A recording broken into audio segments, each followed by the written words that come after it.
ಉಡುಪಿಯ ಶ್ರೀಕೃಷ್ಣ ಮಠದಲ್ಲಿ ಜನವರಿ 18ರಂದು ಪರ್ಯಾಯ ಮಹೋತ್ಸವ. ಹಾಗಾದರೆ ಪರ್ಯಾಯ ಎಂದರೇನು? ಉಡುಪಿಯ ಶ್ರೀಕೃಷ್ಣ ಮಠದಲ್ಲಿ ಪ್ರತಿ 2 ವರ್ಷಕ್ಕೊಮ್ಮೆ ಶ್ರೀಕೃಷ್ಣನ ಪೂರ್ಣ ಸೇವೆಯ ಜವಾಬ್ದಾರಿಯನ್ನ ಒಂದು ಮಠದಿಂದ ಮತ್ತೊಂದು ಮಠಕ್ಕೆ ವರ್ಗಾವಣೆ ಮಾಡಲಾಗುತ್ತದೆ. ಈ ವ್ಯವಸ್ಥೆಯೇ ಪರ್ಯಾಯ.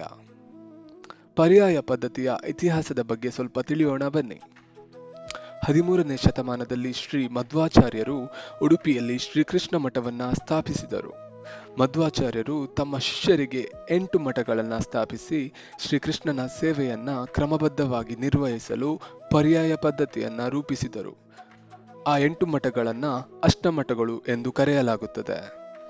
ಪುತ್ತಿಗೆ ಮಠ, ಪೇಜಾವರ ಮಠ, ಅದಮಾರು ಮಠ, ಸೋದೆ ಮಠ, ಶಿರೂರು ಮಠ, ಕೃಷ್ಣಾಪುರ ಮಠ, ಖಾಣಿಯೂರು ಮಠ, ಪಲಿಮಾರು ಮಠ.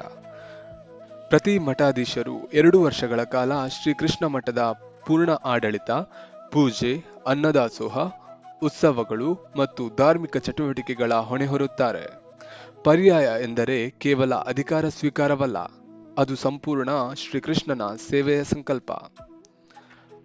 ಪರ್ಯಾಯ ಉತ್ಸವದ ದಿನ ಬೆಳಗಿನ ಜಾವ ಹೊಸ ಪರ್ಯಾಯ ಸ್ವಾಮೀಜಿಗಳು ಜೋಡುಕಟ್ಟೆಯಿಂದ ಇತರೆ ಮಠದ ಸ್ವಾಮೀಜಿಯೊಂದಿಗೆ ಪಲ್ಲಕ್ಕಿಯಲ್ಲಿ ಕುಳಿತು ನಾದಸ್ವರ, ಪಂಚವಾದ್ಯ, ವಿವಿಧ ವೇಷಭೂಷಣಗಳೊಂದಿಗೆ ನಗರದ ಮೂಲಕ ಶ್ರೀಕೃಷ್ಣ ಮಠಕ್ಕೆ ಆಗಮಿಸುತ್ತಾರೆ. ಈ ಮೆರವಣಿಗೆ ಭಕ್ತಿ ಮತ್ತು ಸಂಭ್ರಮದ ಪ್ರತೀಕವಾಗಿದೆ.